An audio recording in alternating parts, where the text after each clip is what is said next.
Guys, please do subscribe our channel and support us. Have you ever found yourself staring at the clock at 2 o'clock in the morning? Again? You carefully avoided drinking water before bed. You skipped that evening coffee. You even made sure to use the bathroom before turning out the lights. And yet, there you are, wide awake, walking down a dark hallway for another trip to the bathroom. If this sounds familiar, you're not alone. Millions of Americans over 60 wake up every night believing their bladder is the problem. But what if your bladder is actually innocent? What if it's simply delivering a message about something else happening inside your body? Today, we're uncovering the real reasons why you keep waking up at night to urinate. And trust me, the biggest cause has nothing to do with drinking too much water. And the number one mistake may be affecting you right now without you even realizing it. Let's begin. The first hidden reason is something most people never think about. Your evening meal. Now imagine this. It's 8 p.m. You've had a long day. Dinner is finally served. Maybe it's a large plate of pasta, a hearty sandwich, or a healthy salad loaded with vegetables. You eat, relax, watch television, and head to bed. Seems harmless, right? But here's what's happening behind the scenes. Your body doesn't simply stop working when you fall asleep. Digestion continues, and digestion requires energy, blood flow, and fluid. As your body breaks down food, it creates metabolic water, a natural byproduct of processing nutrients. That extra fluid enters your bloodstream, and eventually, your kidneys have to deal with it. Now imagine your kidneys working overtime at 2 a.m. while you're trying to sleep. Suddenly, that healthy late-night meal doesn't seem so innocent anymore.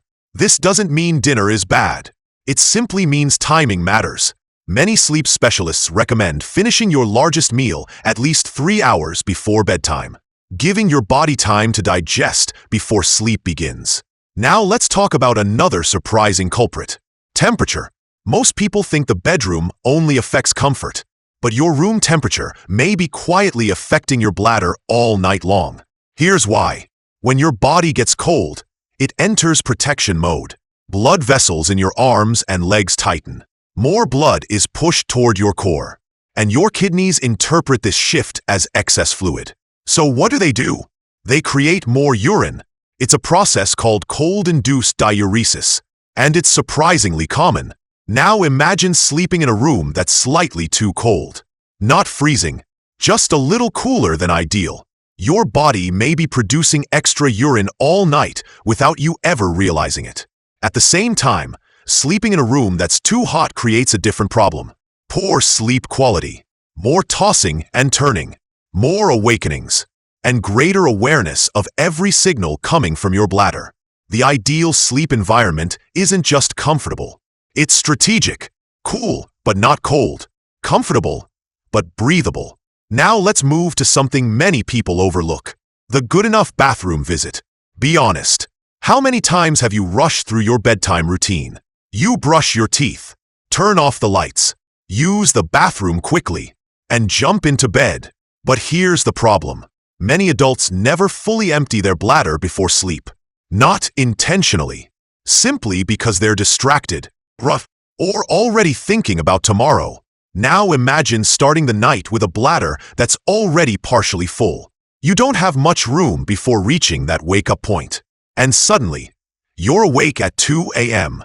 Again, a simple technique called double voiding can help. Use the bathroom. Wait a minute. Relax. Then try again.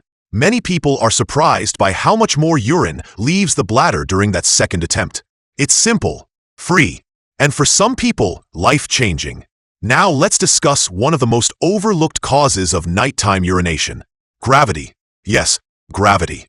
All day long, you're sitting, standing, walking, and moving around. During those hours, fluid naturally settles in your lower legs and ankles, especially if you've been sitting for long periods. By evening, some people notice mild swelling in their feet or socks leaving marks around their ankles. That's fluid. And here's where things get interesting. The moment you lie down to sleep, gravity changes. That fluid begins returning to your bloodstream. Your kidneys notice the increase and immediately begin filtering it. The result? More urine production. hours after you've fallen asleep. Now imagine waking up frustrated, blaming your bladder, when the real issue began in your legs. This is why many doctors recommend elevating the legs before bed. Just 1 hour with your feet slightly elevated can help your body process excess fluid before sleep instead of during sleep. It's a small habit, but the impact can be remarkable. Now let's talk about stress, because stress doesn't just affect your mind, it affects your bladder too. Have you ever noticed how often you need the bathroom before a big event? A flight, a presentation, a doctor's appointment. That's because stress activates powerful hormones throughout the body. And when stress becomes chronic, sleep becomes lighter, more fragile, more easily interrupted. Suddenly, even a slightly full bladder becomes enough to wake you up. Now imagine carrying stress all day. Financial worries, health concerns, family responsibilities. Those emotions don't disappear when the lights go out.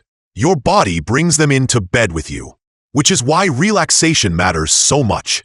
Deep breathing, prayer, meditation, gentle stretching, even 10 minutes of calm before bed can help reduce nighttime awakenings. Now let's talk about the biggest mistake of all, the one that surprises almost everyone, ignoring your body's signals during the day. Many people spend years treating symptoms without understanding causes. They blame age, they blame water, they blame their bladder. But the body is always communicating. If you're waking up every night, your body is asking for attention, not panic. Attention. Maybe your dinner is too late. Maybe your room is too cold. Maybe fluid is collecting in your legs. Maybe stress is keeping your sleep shallow. The key isn't finding one magical solution. It's becoming a detective, listening carefully, making small adjustments, and observing what changes. Because here's the encouraging truth. Many people dramatically reduce nighttime bathroom trips without medication, without expensive treatments, without complicated programs, simply by understanding what their body is trying to tell them.